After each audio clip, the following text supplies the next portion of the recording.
যাক, শেষমেশ তাহলে এসে পৌঁছালাম, বাঁচা গেল।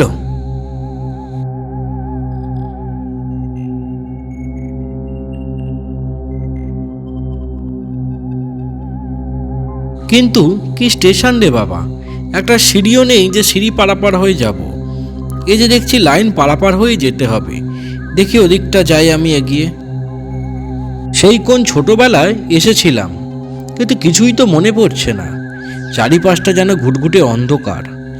দেখি স্টেশনের পাশে কোনো গাড়ি ফাড়ি হয়তো পাওয়া যেতে পারে। দেখি সামনের দিকে এগিয়ে যাই। আসছে, সে আসছে। স্টেশন থেকে তো বেরিয়ে এলাম, কিন্তু কোনো গাড়ি এখনো দেখা গেল না। আমি তো একাই ছিলাম ট্রেনে মনে হয়, কেউ তো নামলোও না। কিন্তু আমি যাব কি করে এখন? আকাশের ওয়েদারটাও ভালো নয়।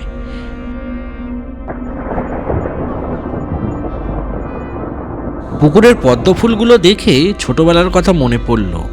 পিসেমশাই সেই আমার ছোটবেলায় এখান থেকেই পদ্ম ফুল তুলে দিয়েছিল। যাই দেখি, ওই সামনে মনে হচ্ছে একটা দোকান আছে, যাই। হ্যাঁ, ওই তো দোকান। দেখি দু চারজন লোক মনে হয় দাঁড়িয়ে আছে। যাই, গিয়ে ওদেরকে জিজ্ঞাসা করি যে গোপালনগর যাব কিভাবে।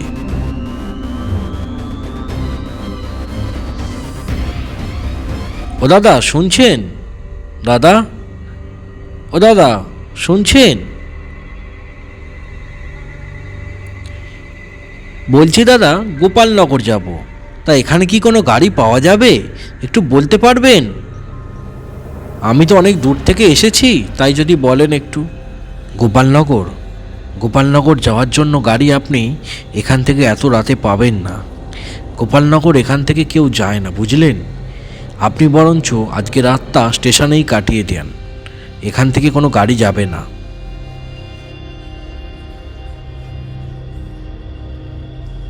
দাদা, আমাকে একটু গোপালনগর পৌঁছে দেবেন? আসলে অনেক রাত হয়ে গেছে তো, কিভাবে যাব আমি ঠিক বুঝে উঠতে পারছি না। যদি আপনি আপনার এই রিক্সা করে আমাকে একটু গোপালনগর পৌঁছে দেন ভালো হবে। গোপালনগর, গোপালনগর বাবু আমি যাব না, এখন কেউ গোপালনগর যায় নাকি? আপনি বরঞ্চ হেঁটে যান। কি ব্যাপার? ওই চায়ের দোকানের লোকটাকেও জিজ্ঞাসা করলাম গোপালনগর যাব, উনিও যেন কেমন একটা ভয় ভয় করে বললেন।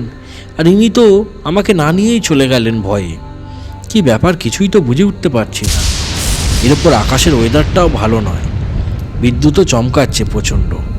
মনে হচ্ছে বৃষ্টি নামবে, কিন্তু যদি বৃষ্টি নেমে যায় আমি তাহলে যাব কোথায়? এই যে চারিপাশে শুধু মাঠ আর মাঠ। কেন যে পিসিমার বাড়ি আসতে গেলাম আমার আর মাথা কাজ করলো না। দেখি, কিন্তু আকাশের ওয়েদারটাও তো ভালো নয়। যদি বৃষ্টি নেমে যায় কোথায় আমি দাঁড়াবো?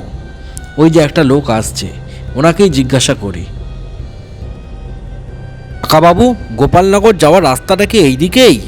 হ্যাঁ, এই দিক দিয়ে গোপালনগর যাওয়া যায়। তুমি চলো আমার সাথে, আমি তোমায় পৌঁছে দিচ্ছি। আসছে,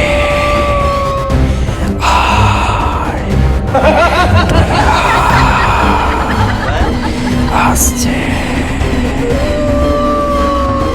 আসো, আমার পিছন পিছন আসো। প্রচণ্ড জোরে ঝড় বৃষ্টি হবে, তাড়াতাড়ি পা চালাও, আমি তোমায় পথ দেখিয়ে নিয়ে যাচ্ছি। চলো, তুমি চলো চলো, জোরে জোরে পা চালাও, আমাদের পৌঁছাতে হবে খুব তাড়াতাড়ি, ঝড় বৃষ্টি নামতে চলেছে। চলো, জোরে পা চালাও, এই বৃষ্টি নেমে গেল, তাড়াতাড়ি চলো, তাড়াতাড়ি চলো। আসো, তুমি এখন আমার বাড়িতে ঢুকে পড়ো, এখানেই তুমি আজকে রাতটা কাটাবে। আসো, আসো। এসে গেছি, এসে গেছি। আসো, আমার এই ঘরে আসো। তুমি আজ রাতটা এখানেই নিশ্চিন্তে ঘুমাও, তোমার কোনো অসুবিধা হবে না। আমার এই ঘরে বিছানা পাতা আছে, যাও ওখানে গিয়ে শো। বাহ, খুব সুন্দর বিছানা পাতা তো, এখানেই বরঞ্চ শুয়ে পড়ি, শরীরটাও ক্লান্ত লাগছে। যাই, শুয়ে পড়ি।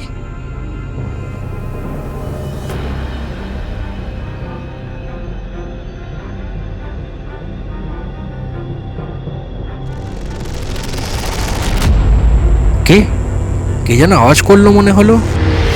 দেখি তো বাইরেটা গিয়ে একটুখানি। কিন্তু কাকাবাবু তো অনেকক্ষণ গেছে, এখনও তো এলো না। যাই গিয়ে বাইরেটা দেখি।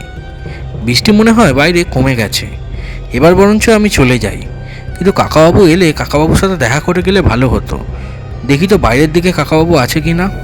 কাকাবাবুকে বলে চলে যাই। আমরা তো তোর অপেক্ষাই করছিলাম। আজ তোকে মেরে তোর রক্ত খাবো। অনেক দিন পর মানুষ পেয়েছি, তোকে আজ শেষ করে দেব পুরো একদম। আমাদের এখান দিয়ে যাওয়া, হ্যাঁ আমাদের এখান দিয়ে যাওয়া, এটা আমাদের সাম্রাজ্য। এখান দিয়ে রাত্রে কাউকে যেতে দেব না। হা হা হা হা হা। কেউ নেই দেখছি। বাবা, যা ভূতের পাল্লায় পড়েছিলাম, এক্ষুনি শেষ হয়ে যেতাম। কি মরতে যে এখানে এলাম কি জানি। কিন্তু এটা কে? এ নিচে এটা কে শুয়ে? ঠিক আমার মতোই দেখতে। দেখি তো ভালো করে। হ্যাঁ, এ তো আমি। তাহলে আমি এখানে। হ্যাঁ, আমি আমি মরে গেলাম। হ্যাঁ, এ তো আমার মৃতদেহ। আমি মরে গেলাম। আমাকে মেরে দিল ভূতে। হ্যাঁ, হ্যাঁ, আমি কি হবে? আমি মরে গেলাম। আমি যেভাবে মারা গেছি আমি সেভাবে সবাইকে মারবো। আমিও কাউকে ছাড়বো না। যেই এখান দিয়ে যাবে আমি তাকে মেরে তার রক্ত খাবো। হা হা হা হা হা হা হা হা হা হা হা হা হা হা।